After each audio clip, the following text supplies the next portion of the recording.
दोस्तों आज बात करेंगे काफ़ी इम्पोर्टेंट टॉपिक भी, तलाक कब लेना चाहिए, किस ग्राउंड पे किस कंडीशन पे तलाक लेना चाहिए या नहीं लेना चाहिए, तलाक लेने से क्या नुकसान होते हैं, क्या बेनिफिट होते हैं, जो कौन से ग्राउंड ऐसे होते हैं, कौन सी कंडीशन ऐसी होती है कि इस कंडीशन में तो अपन को तलाक ले लेना चाहिए और कौन सी ऐसी कोई कंडीशन है कि यार अपन को तलाक नहीं लेना चाहिए। इस रिश्ते को चलाने की कोशिश कीजिए, बचाने की कोशिश कीजिए, अगर बच जाए तो ये इसके लिए एडवांटेज रहेगा। आज मैं पूरा टॉपिक एक प्रैक्टिकल जितना मेरा अनुभव रहा इस लो लाइन में तो मैं आपको पूरा प्रैक्टिकल बताने जा रहा हूँ। अगर आपका कोई रिलेशनशिप है, पति हो चाहे वो पत्नी हो, मैं दोनों के लिए बताने जा रहा हूँ। अगर शादी के बाद भी कोई एडल्ट्री में जा रहा है, कंटिन्यू रेगुलर जा रहा है, जो अपने पार्टनर को बार बार धोखा दे रहा है, बार बार पार्टनर उसे, चाहे वो पत्नी पति को मौका दे रही है या फिर पति पत्नी को मौका दे रहा है कि सुधर जा, फिर भी नहीं सुधर पा रहे, तो आप उस रिश्ते को जल्दी से जल्दी ख़त्म कर दीजिए। नहीं तो फिर आपकी अखबारों में न्यूज़ आती रहती है कि पत्नी ने मिलकर गले काटा, पति किसी के प्रेमी के जाल में फंसा। ये जो लफड़े आते रहते हैं आजकल, आपका भी लॉस रिजल्ट यही होने वाला है। तो अगर कोई भी रिश्ता इस तरह का है जो आफ्टर मैरिज जो एक दूसरे पार्टनर को धोखा दे रहा है किसी और से पास्ट से, चाहे वो उसका पास्ट रह गया या फिर आफ्टर मैरिज कोई उसकी लाइफ में एंटर हुआ है और वो अपने रिश्ते से ज़्यादा उसको महत्व दे रहे हैं, तो फिर भैया उस रिश्ते को आप जल्दी से जल्दी ख़त्म कर दीजिए। सबसे इम्पोर्टेंट आज के डेट पे यही हो रहा है कि 498 केसेज हो रहे हैं, उसमें 90% केसेज एडल्ट्री वाले ही आ रहे हैं। तो उस सिचुएशन में अगर कोई भी रिश्ता है तो मैक्सिमम से मैक्सिमम आपको कुछ भी सज़ा नहीं होगी, माइंड में ये सेट कर लेना, सज़ा कुछ भी नहीं होने वाली है आपको। बस आप प्रूफ नहीं कर पा रहे एडल्ट्री, क्योंकि एडल्ट्री प्रूफ करना काफ़ी कठिन होता है। तो उस सिचुएशन में अगर आप नहीं भी कर पा रहे तो आपको मेंटेनेंस से ज़्यादा नहीं मिलेगा। और कोई दिन एक दिन में कहता है ना कि सत्य होता है जो परेशान हो सकता है लेकिन पराजित कभी नहीं हो सकता। अगर एडल्ट्री में कोई भी कर रही है, पत्नी है मान लीजिए, और वो एक ना एक दिन पकड़ में ज़रूर आती है, तो आपका मेंटेनेंस ज़्यादा टाइम नहीं लगेगा। लेकिन ऐसे को आप अपने पास मत रखिए, तलाक दे दीजिए। सेकंड रिश्ता उसको कौन सा जिसको बचाना चाहिए।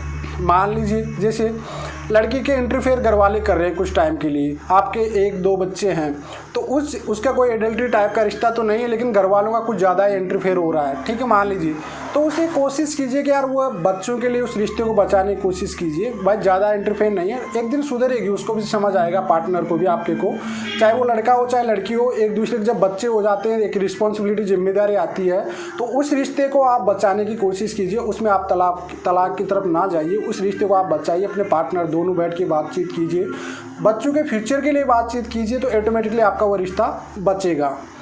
थर्ड पॉइंट दोस्तों मैं आपको बताने जा रहा हूँ जो सबसे इम्पोर्टेंट है। आपका 498 के जो केसेस बार बार, आपकी शादी को भी 1 साल या 2 साल हुए हैं मान लीजिए, ठीक है, आपका कोई बच्चा अच्छा है नहीं, पत्नी आपके घर पे रही नहीं है ज़्यादा टाइमिंग, और उस सिचुएशन में आप 498 के केस, झूठे केसों की धमकियाँ दे रही है, कोर्ट कचहरी में बार बार 112 नंबर कॉल पे करके पुलिस परेशान कर रही है आपको इस सिचुएशन में, तो आप उस रिश्ते को भी ज़्यादा ना चलाएँ, उससे भी आप दूर हो जाएँ।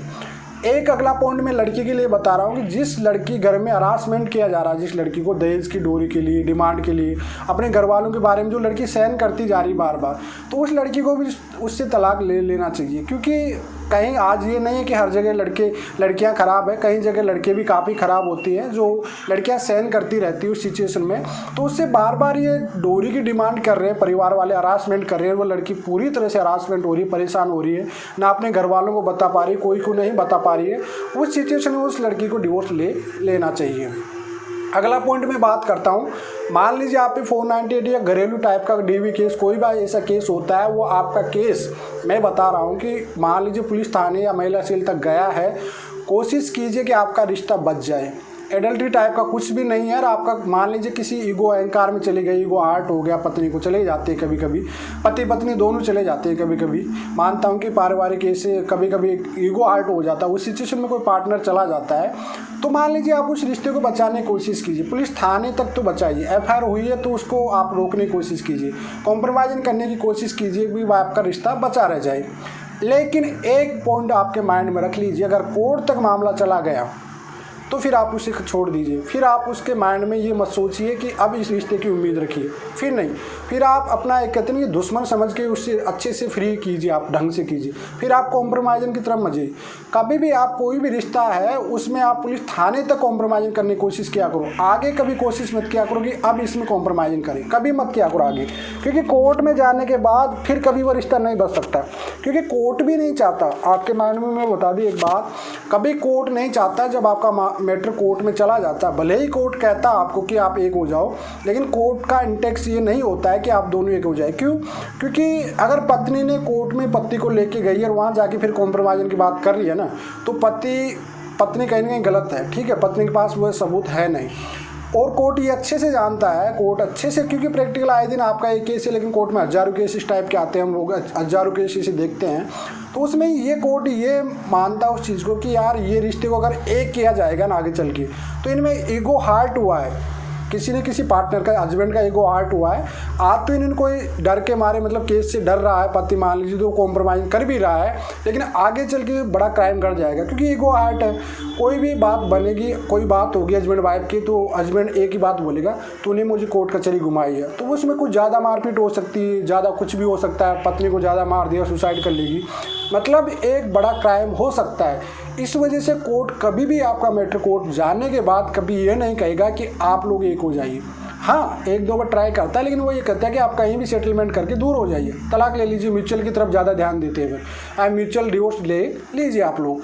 तो ये ग्राउंड होते हैं दोस्तों जो आपके इंपॉर्टेंट होते हैं। जैसे अब पत्नी के लिए मैं आपको बता दूं, कोई पति है जो नशेड़ी या ड्रग करता है, दारू ड्रिंक करता है, कुछ नहीं कर रहा है और फ्यूचर ख़राब हो रहा है, आपको पता है कि 1-2 साल बाद आपको लग रहा है कि वाकई मेरा इसके साथ फ्यूचर ख़राब, तो उस लड़की को भी ले लेना चाहिए। ठीक है, ऐसी कोई लड़की जिसकी ऐसी बीमारी जिसे छुपाया गया, स्टार्टिंग में झूठ सी हो गई रिश्ते को, जिसको कोई बीमारी ऐसी नाइलाज बीमारी जिसका कोई इलाज ही ना हो, तो उस रिश्ते को आप जल्दी से जल्दी ख़त्म कर लीजिए। ठीक है, लड़का और लड़की दोनों के इंपॉर्टेंट जो पॉइंट थे उनको मैं सारे को एक्सप्लेन कर चुका हूँ। इन्हीं पॉइंटों के आधार पर आप डिवोर्स ले सकते हैं बेसिकली। और जो रिश्ता लायक है बचने लायक, उनको रिश्ते को बचाइए। जो रिश्ता नहीं लायक है, मैंने आपको एक्सप्लेन कर दिया, उसको आप लोग मत बचाइए, फिर उससे आप डिवोर्स ले लीजिए, क्योंकि ज़िंदगी ख़राब हो जाएगी। आप 1-2 साल परेशान होंगे, लेकिन हमेशा बी पॉजिटिव अगर आप माइंड में सोचते हो ना, तो कुछ ना कुछ आपको सीखने को मिलता है। जब भी आप 498 टाइप का फैमिली कोई मैटर हो रहा है ना आप पे, तो आप ये इतना पॉइंट याद रखना हमेशा माइंड में, क्योंकि आपको कुछ ना कुछ सीखने को ज़रूर मिलता है। ये याद रखना का आप लोगों को बहुत कुछ सीखने को मिलता है। बी पॉजिटिव हमेशा सोच रखा करो, कभी भी अगर आप गलत नहीं हो तो आपको कोई गलत नहीं बना सकता। हाँ, आप मान लिए गलती तो आपकी बड़ी गलती है, लेकिन अगर आप गलत नहीं हो और आप सत्य के पथ पर चल रहे हो, तो आपको कोई दुनिया की ऐसी ताकत नहीं जो हरा सकती है। तो आई होप दोस्तों आपको समझ में आ गया होगा कि आपको कब तो तलाक लेना चाहिए, कब तलाक नहीं लेना चाहिए। मैं एक प्रैक्टिकल अनुभव आपको शेयर किया हूँ, जो आए दिन मैं देखते रहता हूँ, काफ़ी ऐसे केसेस देखते रहते हैं, तो उसका मैं प्रैक्टिकल अनुभव आपको बताया हूँ। अगर वीडियो पसंद आए तो लाइक शेयर कीजिए। अगर कोई सवाल